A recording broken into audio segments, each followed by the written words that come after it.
Bonjour mesdames et messieurs et bienvenue à Perspective, je suis votre animateur Francis Denis.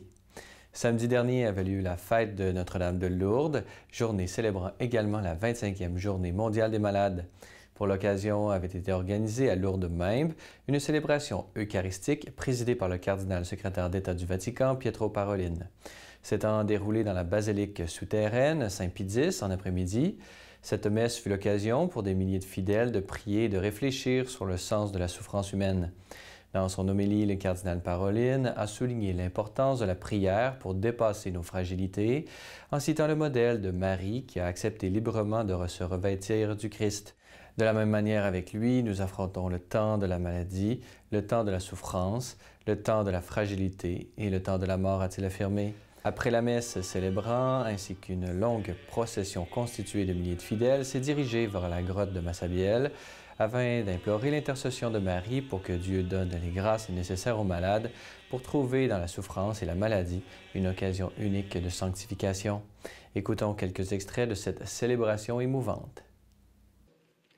Célébrer la journée mondiale du malade ici à Lourdes, c'est penser à tous ceux qui bénéficient de la tendresse de Dieu par les œuvres de miséricorde corporelle et spirituelle.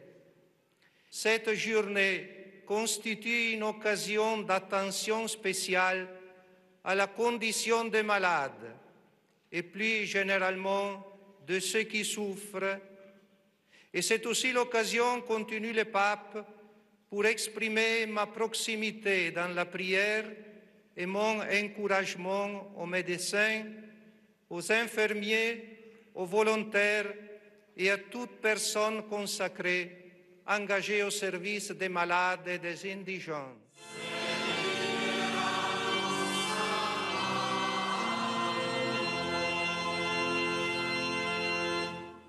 Au Vatican maintenant, ce dimanche, le pape François présidait la récitation de la prière de l'Angélus. Dans son allocution précédant la traditionnelle prière mariale, le pape a commenté le discours de Jésus sur la montagne en soulignant qu'il est venu pour achever et promulguer définitivement la loi de Dieu.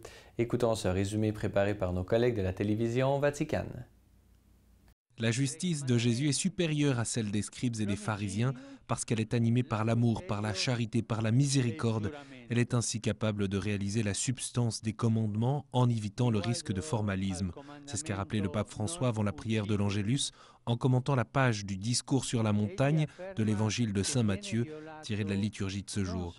Jésus, a-t-il expliqué, veut aider celui qui l'écoute à faire une relecture de la loi mosaïque et d'en manifester la finalité originaire. Il fait cela à travers sa prédication et plus encore par l'offrande de lui-même sur la croix. Le Christ enseigne ainsi comment faire pleinement la volonté de Dieu pour être des chrétiens non de façade, mais de substance. En parlant aussi du meurtre, de l'adultère et du serment, Jésus va à la racine du mal. On ne tue pas seulement par l'homicide, a rappelé le pape, mais aussi par des insultes.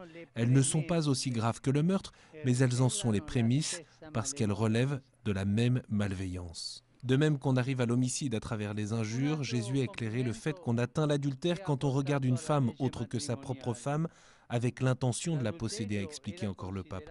Enfin, Jésus dit aux disciples de ne pas prêter serment parce qu'on instrumentalise l'autorité de Dieu pour donner une garantie à nos affaires humaines. Nous sommes appelés plutôt à instaurer entre nous un climat de confiance réciproque, a conclu le pape François, afin de pouvoir être considérés comme sincères sans avoir à recourir à des interventions supérieures pour que l'on croie en nous. La méfiance et la suspicion réciproque menacent toujours la sérénité. Notez en terminant que la Conférence des évêques catholiques du Canada a nommé jeudi dernier Mme Isabelle Correa, coordonnatrice nationale pour la délégation canadienne aux prochaines Journées mondiales de la jeunesse qui auront lieu au Panama du 22 au 27 janvier 2019. Elle succède ainsi au père Thomas Rossica, PDG de Télévision C'est les Lumières, et qui assumait jusque-là cette responsabilité. Isabelle Correa est également directrice de l'Office de pastoral jeunesse de l'Archidiocèse de Montréal. Voilà, c'est tout pour aujourd'hui. N'hésitez pas, si vous avez des questions ou commentaires, vous pouvez m'écrire à l'adresse qui apparaît à l'écran.